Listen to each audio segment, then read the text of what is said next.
చిన్నప్పుడు చాలా కాలం క్రితం పాస్ట్ లో అలవాటుగా చేసిన పనులు ఇవన్నీ కూడా ఇప్పుడు అవి మనం చెయ్యట్లేదు. ఇప్పుడు గోళీలు ఆడట్లేదు. ఇప్పుడు రెగ్యులర్ గా డయాబెటీస్, ప్రీ డయాబెటిక్ అని అదని. అఫ్ కోర్స్ నాకు డయాబెటీస్ లేదనుకోండి, అంటే ప్రీ డయాబెటిక్ అను ఎందుకు డయాబెటీస్ రాకుండా ఉండాలనో మనం చాలా కాన్షియస్ ఈటింగ్ చేస్తున్నాం కదా. సో ఇప్పుడు రెగ్యులర్ అసలు తినట్లేదు, చాలా తగ్గించేసాం. అంటే గతంలో అలవాటుగా చేసిన పనులని మనం చెప్పడానికి, నేను చిన్నప్పుడు నిజంగా బల్పాలు తినేదాన్ని అండి. మరి కాల్షియం డెఫిషియన్సీను, ఐరన్ డెఫిషియన్సీ ఏమో, కానీ సున్నం కూడా తీసుకు ఇలా గోడకి ఇలా ఇలా గిరి తినేదాన్ని.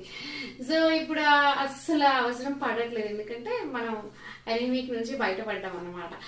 సో పాస్ట్ లో అలవాటుగా చేసిన పనులని చెప్పడానికి మనం యూజ్ టు అనే హెల్పింగ్ వర్బ్